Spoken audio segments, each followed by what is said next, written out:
and Chadikin warm welcome to the one and only Ahmad Oja sir.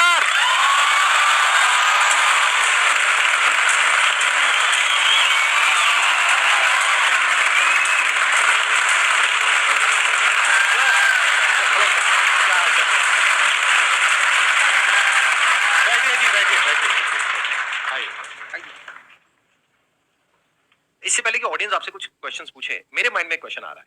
IAS में कितने लोग हैं जो हर साल उसके लिए अपीयर करते हैं? 5 से 6 लाख के आसपास। और सीट्स कितनी है?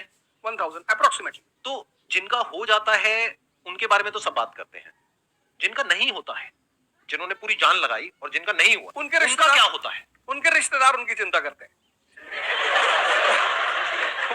वो फिर उनकी चिंता करते हैं। मैं आ रहा हूँ, मैं आपको क्वेश्चन बता रहा हूँ। ये पॉइंट इंटरेस्टिंग है, मैं समझना चाहूंगा कैसे। मैं बता रहा हूँ। हाँ। मैं दोनों मुद्दों पे बता रहा हूँ। हम सब हारने से डरते हैं और मजेदार बात है कि वो डर हमारी हार की वजह बनता है। 98% केसेस में हारने से क्यों डरते हैं? क्योंकि हम जानते हैं अगर हम हारेंगे तो जो पीछे 3 लोग बैठे हैं ना, रिश्तेदार, रिलेटिव्स और फ्रेंड, वो जीने नहीं देंगे। आप जब भी आईएएस की तैयारी करें, पहला अटेम्प्ट आपका सीरियस अटेम्प्ट होना चाहिए। आपने तैयारी किया, बेसिक्स तैयार किए, आपने एडवांस कोर्स तैयार किया, आपने कम से कम मेंस के 1000 आंसर्स लिखे हैं और मिनिमम 10,000 प्रीलिम्स के क्वेश्चंस आप सॉल्व कर चुके हैं, तब आप एग्जाम देने जाइए। सिर्फ एक अटेम्प्ट दीजिए।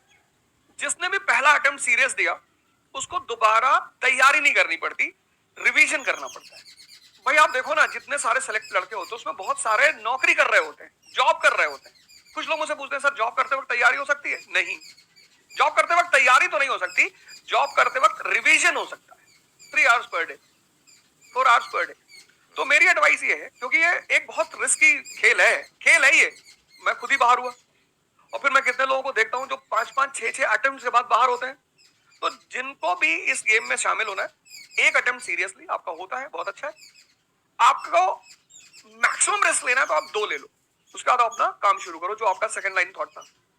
कोई लॉयर बनना चाहता है, कोई मेडिकल लाइन में जाना चाहता है, कोई मतलब जो भी आप एंटरप्रेन्योर बनना चाहते हैं आप करो, लेकिन अपने वो रिवीजन वाले 4 आवर बचा के रखो। आपने कितने अटेम्प्ट्स दिए थे सर?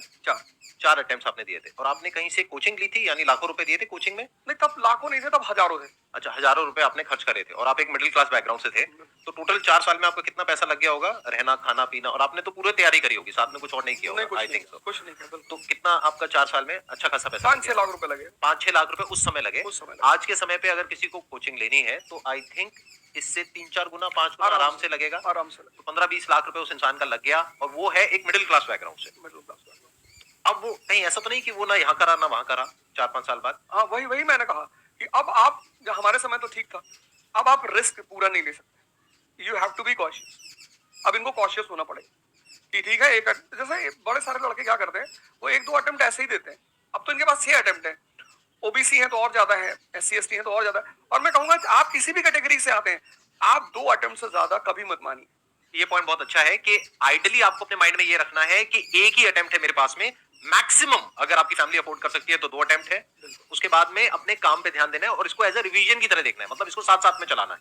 ये नहीं कि अपने 5 साल या 6 साल लाइफ के सारे यही निकाल दिए और सारा पैसा घर वालों का लगा दिया, या उन्होंने खेत बेच दिया या लोन ले लिया। ऐसी बहुत कहानियां मैंने सुनी है सर लोगों की, और बहुत ही दर्द होता है ऐसी कहानियां देख करके। ऐसे लोगों की जो कहानियां हैं उसको सुन करके बहुत ही बुरा लगता है अंदर से।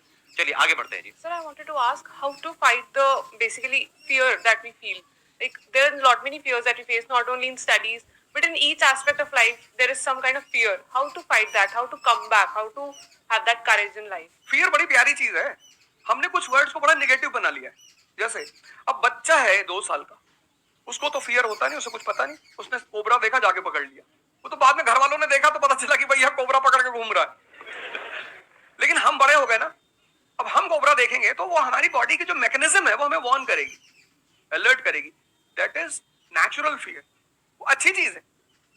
जिस चीज की आप बात कर रहे हो वो फियर नहीं है, वो ओवर थिंकिंग है। आज का जो युवा है वो फियर से परेशान नहीं है, वो ओवर थिंकिंग से परेशान है। अब ये ओवर थिंकिंग क्यों है, उस फैक्टर पे आते हैं। ओवर थिंकिंग की वजह क्या है? ओवर थिंकिंग की वजह यह है कि आज का समाज इतना एक्सपैंड कर चुका है।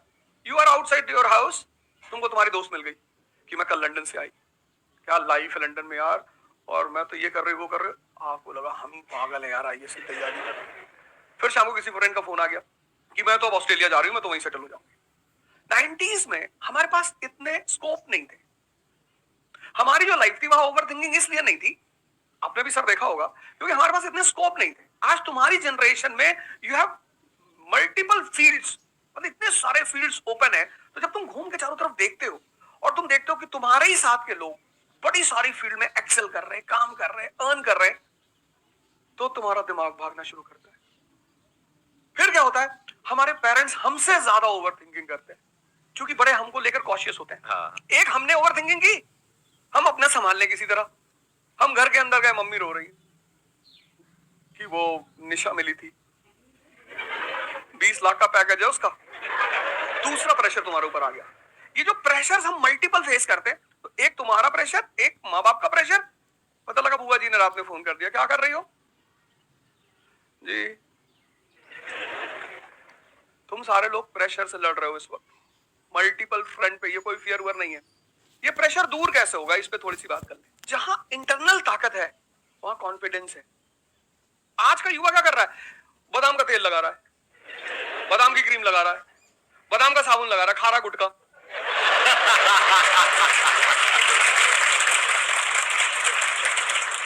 आप लोगों को क्योंकि हर तरफ प्रेशर झेलना है, तो प्रेशर झेलने का सबसे अच्छा तरीका होता है इंटरनल पावर। तभी तो मैं जहां भी जाता हूं एक चीज रिपीट करता हूं, योगा करो, ध्यान करो। ध्यान करोगे मन ताकतवर हो जाएगा। सर आपने जैसे कि अभी बोला कि मेंटल स्टेट के लिए एक्सरसाइज करो, योगा करो। तो पहले तो मैं फिजियोथेरेपिस्ट हूँ, ठीक है। मैं सुबह से मतलब योगा एक्सरसाइज मेरा डेली रूटीन है, करना भी और कराना भी। उसके बाद भी at the end of the day मैं डिप्रेस हो जाती हूँ। ये नहीं कि मन नहीं लगता, इस चीज में ही मन लगता है, फैमिली से भी पूरा मन लगता है, ठीक है। उसके बाद भी end of the day depress हो जाती हूँ। तो उसको डिप्रेशन कैसे कम करी जाए? हम किसके साथ रहते हैं वो बहुत इंपॉर्टेंट है। मेरे एक दोस्त मेरे साथ आ रहे थे आज से करीब 7-8 साल पहले, धौला कुआं से। रात का टाइम था और हम दोनों, मैं गाड़ी चला रहा था, हम इंडिया गेट के सामने से निकले तो उन्होंने मुझसे कहा कि अब हम बुढ़े हो गए। मैंने गाड़ी रोकी, मैंने कहा उतरो। तो उन्होंने कहा कि क्या हुआ? मैंने कहा उतरो तो, उतरो जरा। उतर गए, मैंने दरवाजा बंद करो, चले गए। आज तक मैंने उनसे बात नहीं की। उनसे पूछते हैं आज, अब तो खैर बात ही नहीं होती, पर वो बहुत उन्होंने कोशिश की कि अब क्या हुआ? तुम दिन भर अपने आप को मोटिवेट करती हो, काम करती हो, जब तुम वापस घर में आती हो, अपने समाज में जाती हो, तो सब तुम्हारे मेंटल स्टेटस का थोड़ी है, वो तुम्हारी सारी ऊर्जा को खींच लेते हैं। इसीलिए तो माँ बाप हमारी संगत पे बड़ा ध्यान देते हैं। तुम्हें लगता होगा कि माँ बाप कितने बदमाश है, माँ बाप भगवान है। उनका एक्सपीरियंस तुम अपने दोस्तों को लेके जाया करो उनके सामने। कोई अल्ट्रासाउंड क्या करेगा जितना माँ बाप करते हैं? कोई स्कैनर क्या करेगा? सही बात है, देख के कोई 2 फोटो मिनट कैमरा क्या फोटो खींचेगी? देख के बता देता। बहुत बहुत दुष्ट है ये। इसकी आंख के नीचे देखो, यहाँ निशान है, बहुत दुष्ट है ये। और वो लॉजिक भी बड़ी अच्छी से देते हैं, कोई कुछ भी देते हैं लेकिन बड़ा अच्छा सा लॉजिक देते हैं। तो ये हमारे साथ होता है। इसलिए हमें पहले गुरुकुल भेजा जाता था। और आज की हमारी सोसाइटी इसको सिर्फ नेगेटिव दिखाई पड़ रहा है। मैं भी अब घर गया था, हमसे लोग कह रहे भैया 24 का चुनाव लड़ोगे? मैंने कहा यार पॉलिटिकल पार्टियां कह रही है कि तुम सीधे प्रधानमंत्री बन जाओ।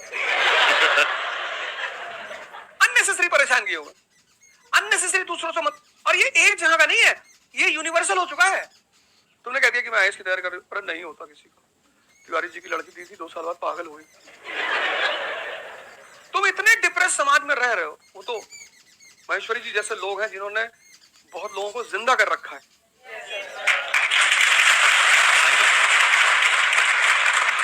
जब कोई सहारा नहीं होता, आपने टाइप किया संदीप महेश्वरी, एक वीडियो आ गया, आप रिलैक्स हो। जब आप इन्हें सुनते हो तो आपका टेम्परेचर हाई होता है। तो एक ही आदमी को आप सुनते हो ना जिससे टेम्परेचर हाई हुआ, हमको सुनिए कुछ ज्यादा ही हाई हो गया।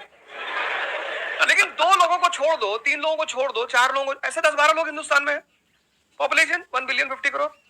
तो तुम 10 लोगों को सुनो और बाकी जो तुम्हारे साथ 500 जुड़े हैं वो तुम्हें तो नीचे ले आ रहे हैं।